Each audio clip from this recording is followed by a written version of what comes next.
Bonjour à toutes et à tous. Étienne Dupuis, conseiller conseiller au siège numéro 1 pour la municipalité de Crabtree et président de la commission de l'urbanisme et de l'agriculture.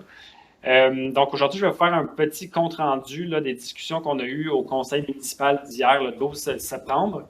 Donc, premièrement, la commission des finances et des ressources humaines. Au point 8.1, on a nommé la prochaine mairesse suppléante pour les 3 prochains mois. Donc, il s'agit de la conseillère au siège numéro 3, Véronique Payette. Donc, bonne chance dans tes nouvelles fonctions, Véronique. Au poste 8.3, on a procédé à l'embauche d'un salarié journalier. Donc, il s'agit de David Prévost. David qui était déjà avec nous, mais maintenant, il est un salarié journalier. Alors, bienvenue, David, dans l'équipe.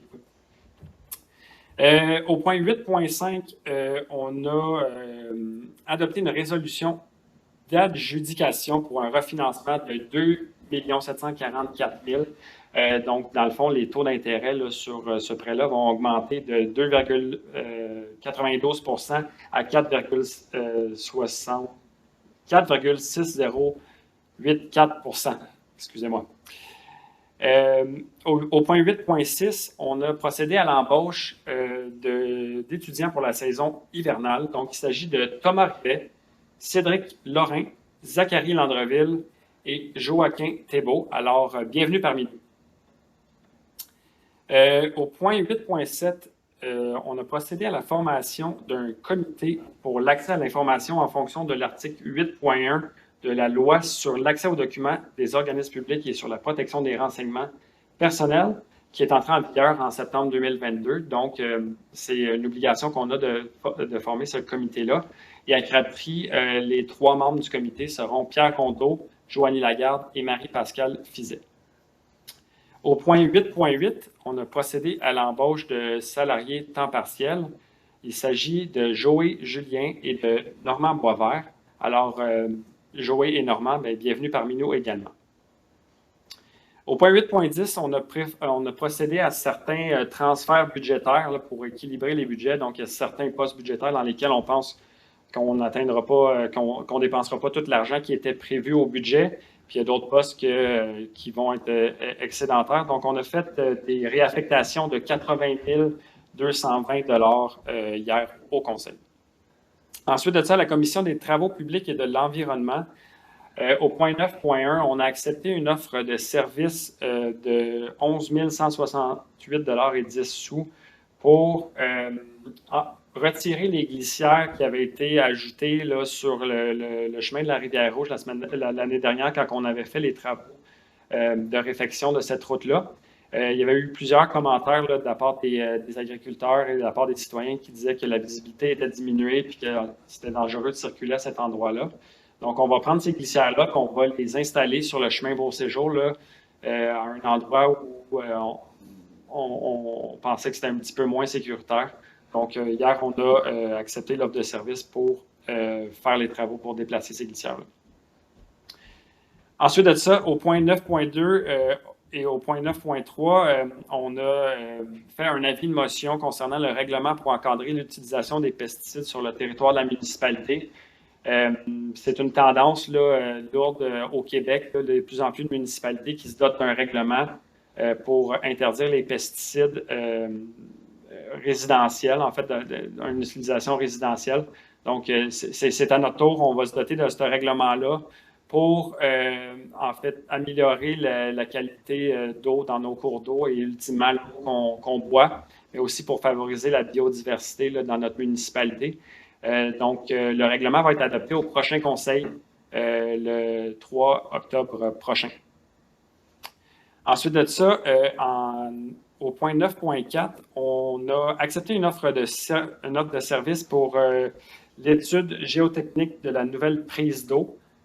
Donc, Crabtree doit changer sa prise d'eau, là où on retire toute l'eau potable là, avant qu'elle soit l'eau non potable avant qu'elle soit traitée et qu'elle soit devenue potable.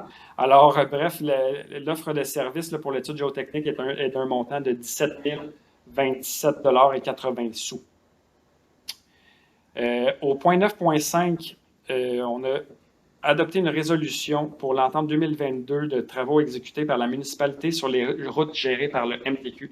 Donc, la 4e avenue, le chemin Sainte-Marie, c'est des chemins qui ne nous appartiennent pas, c'est des chemins qui appartiennent au MTQ. Mais on a une entente avec eux pour l'entretien de ces routes-là. Je crois que ça concerne le lignage et l'entretien. Donc, pour nous, c'est une façon d'avoir un meilleur service pour nos citoyens et le MTQ nous donne les sous pour faire ces travaux-là.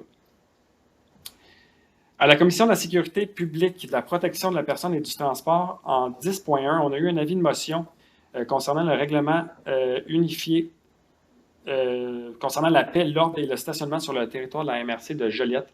Dans le fond, la Sûreté du Québec nous demandait d'avoir un règlement là, semblable pour les 10 municipalités, pas semblable en fait, identique pour les 10 municipalités qui composent la MRC, pour que ça soit plus facile pour eux de faire appliquer le règlement. Donc voilà. Au point 10.3, on a adopté le règlement 2022-397 qui modifie le règlement de stationnement 2012-202 afin de permettre le stationnement de 2 heures sauf vignette sur un segment de la 2e avenue entre la 8e rue et le numéro d'immeuble 127 2e avenue. Donc, dans le fond, on vient permettre le stationnement là, sur une petite portion de rue entre la station de service et la maison suivante là, du côté de la station-service. Donc, les résidents vont pouvoir se stationner à cet endroit. Au point 10.4, on a eu une demande de proclamation de la semaine de la sécurité ferroviaire. Donc, c'est une semaine qui est assez importante. Là. La proclamation revient d'année en année. Donc, c'est fait, c'est proclamé. La semaine du 19 au 25 septembre sera la semaine de la santé, la semaine de la sécurité ferroviaire. Donc, faites attention quand vous traversez le chemin de fer, assurez-vous qu'il n'y a pas de train qui s'en viennent. Ensuite de ça, au point 10.5, ça concerne les résidences RACET. C'est un renouvellement de l'entente qu'on a avec eux là, pour l'évacuation en cas d'urgence. Les résidents et le personnel vont pouvoir utiliser le centre administratif ici et aussi l'église. Au point, maintenant, en ce qui concerne la commission de l'urbanisme et de l'agriculture, en 11.1, on a eu l'adoption du règlement 2022-398 qui modifie le règlement de zonage 99-044 pour mieux définir les matériaux et les normes concernant les haies et les murets. Dans le fond, ce qu'on voulait éviter ici, c'est d'avoir des clôtures qui sont composées de terre battue. Donc, on est rendu à envoyer le règlement à la MRC. Donc, la nouvelle version du règlement va rentrer en vigueur quand on va recevoir le certificat d'autorisation de la MRC. En point 11.2, ça concernait la démolition du 62 au 66 4e avenue. C'est un bâtiment qui appartient à Produits Kruger. Donc, comme vous le savez, depuis plusieurs mois maintenant, Crabtree s'est doté d'un comité de démolition. Donc, à tous les fois qu'une personne veut faire démolir un bâtiment, elle doit passer devant un comité qui doit approuver ou refuser du moins proposer au conseil d'accepter ou de refuser la démolition d'un immeuble. Donc, dans ce cas-ci, le comité de démolition propose d'accepter la démolition de ce bâtiment-là parce qu'il est assez vétuste. Là, il n'y a pas eu beaucoup de rénovation depuis sa construction. Par contre, le comité de démolition suggérait aussi qu'on accepte la démolition à condition qu'il y ait une grosse haie qui soit installée à côté pour respecter la quiétude des voisins et aussi qu'il y ait une plantation d'arbres tout le long du terrain. Donc, le conseil municipal a accepté la décision là, du comité de démolition hier, donc le bâtiment pourra être démoli.